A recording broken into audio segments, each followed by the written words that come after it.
Thanks for watching. This is the Be Better Golf review of the Launcher HB Turbo. I hit it on the course. I played with it for about a month and a half, and I hit it on the range, obviously, and I hit it on the Foresight GC Quad to get the numbers between this driver and my current driver. So this driver is the one that Jamie Sadlowski uses as he's going from long drive into being a tournament professional. I think he's on the Canadian Tour now. All right, so looks-wise, it looks really good. I was actually really excited about getting this driver because of the way it looked. Has some bumps on the back end that might help with aerodynamics or something like that, and then also some ridges here, kind of like spines, like three little spines. It's got this little thing called the high bore crown, so it dips back behind the head. Now, if you remember, Cleveland years ago had made this driver called the high bore driver, which it had a shelf that came, it looked like a wave kind of going up this way. It really had like nothing here, and it was very low. And then they could have done that even more aggressively on this one, I think. All right, the main thing that everybody's going to say about this driver that you have to know up front are a couple different things. First of all, it's less than a normal driver. So normal drivers are now $450, sometimes $500 for the top of the line drivers. This is a major manufacturer, top of the line driver that is a lot less than that, brand new. So that's one thing you have to consider. But for that price, there are a couple sacrifices. First of all, there's nothing adjustable on this at all. There's no way to change the loft on it or the face angle. But most importantly, there's no way to change out the shaft at all. This is like a driver from 10 years ago.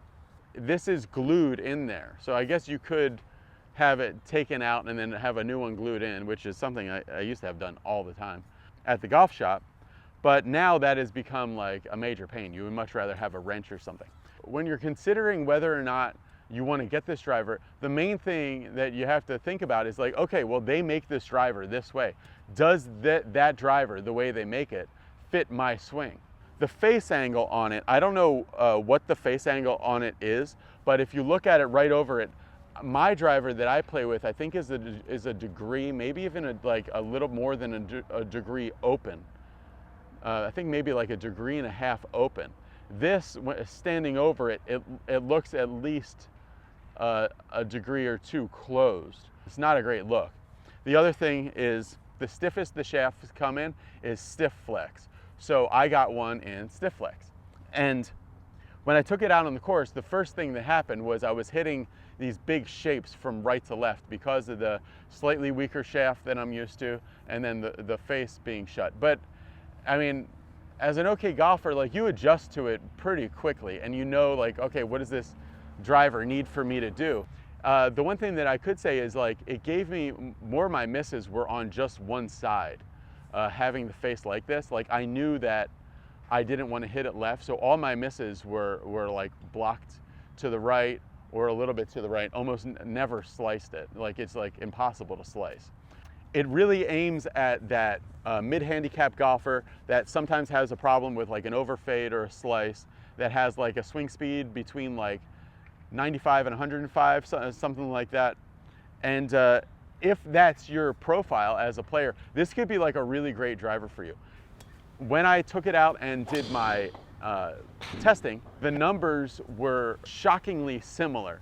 So really the total number, the carry number, my driver, which is more expensive than this driver, the Strixon 7 Series driver,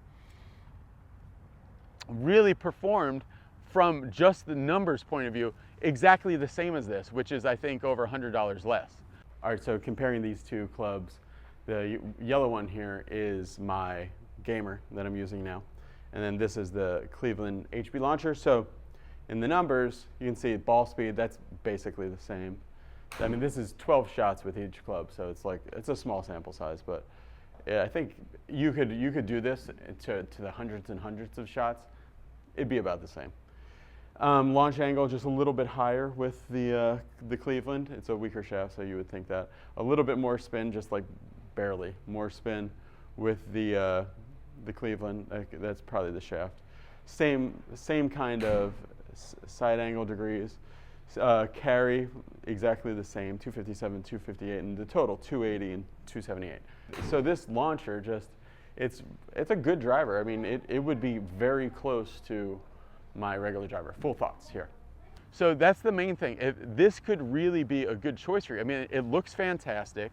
If your profile kind of matches to this, it's a great driver to go test out. I really think you should give it a chance. But think of to yourself out there and put in the comments below, like, if you have an adjustable driver, how often do you adjust that? I know that like my driver is adjustable, the other drivers I have are adjustable, but once I have it, I never change those settings unless I start like just playing awful, and then maybe I'll change the settings. Or I would like this to have a option to be able to put in a different shaft. I think that's the one thing they should do, but I guess maybe the price was a consideration.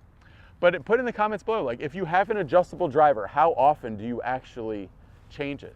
So what I'm saying is this might fit you, and you might be set with this for a long time, and this is your gamer. If it fits you, you're not going to need to change it a lot.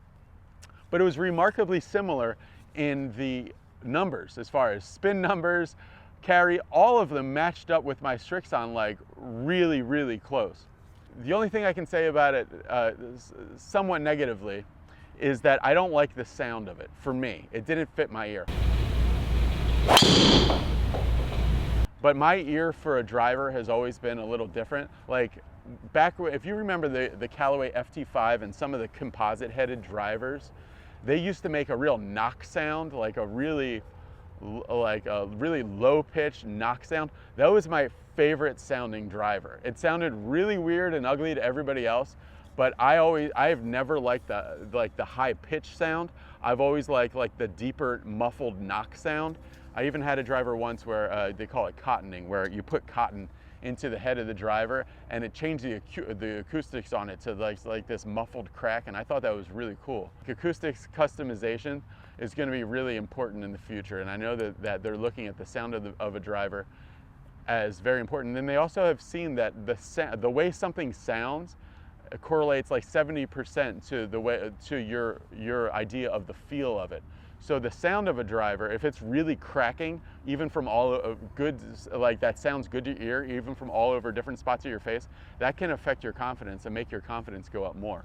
So take a look at it. It's the Cleveland Launcher HB Turbo driver. This is 9 degrees. So I would definitely say give it a try, because if you're in the market for a new driver and you test this one, it might just fit you perfectly, and then you're set for a long time. If you're in one of those narrow set things that the club come into, you'll be set, and you could really like this driver, and you'll get off for a lot less than for a more expensive driver. And it's a name brand that players on tours are using.